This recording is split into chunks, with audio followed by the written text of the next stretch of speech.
Conductor. That's the worst one I got. Well, we're going to bring this locomotive on the table. I'm going to explain the trick of how this whole thing works. This table sits on a giant 6-foot diameter ball bearing. We are going to quite literally perform a balancing act. Watch the end of the table that I made over here. It's going to drop down about 2 or 3 inches, just like that. Zach sees it. He stops. We spin. Locomotive pulling your train today is the 606, built in 1954 by the Locomotive Division of General Motors as an SW1200 for the Milwaukee Road.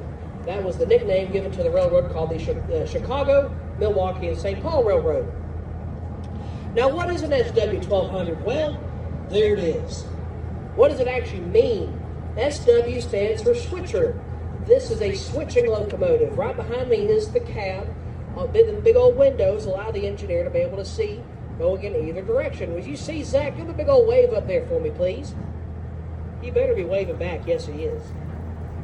If you don't wave at him, he might just conveniently forget to pick a couple up to the other end of the train and leave us all here. But because this is a switching locomotive, it was designed for relatively light work. It was used to switch passenger cars and freight cars around the Minneapolis area up there in Minnesota. The 1200 means this produces 1200 horsepower. And how does it do it? Well, this is considered a diesel electric. Behind that cab is a 12-cylinder diesel engine built by General Motors, and that is turning an electric generator, produces about 600 volts, sends it down to the wheels. On each wheel is something called a traction motor. The direction of the current electricity produced determines which direction a locomotive moves in.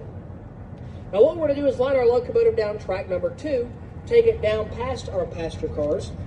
Chris is going to get a couple up to the other end and then pull us back to Grand Junction. Let's see if Chris gets a no-hitter on this one, as I got the last one. Where are you going, Chris? I think he forgot which way we were supposed to go. Chris, we're going to track 2. And you can bet he ain't going to live this one down. All right. Need about a half inch toward the road there, Chris. There you go. Folks, that's our locomotive number 606 and our 1916 turntable. How about that? All righty. Now what we're going to do is we're going to take everybody for part number 3 of our tour, going to that large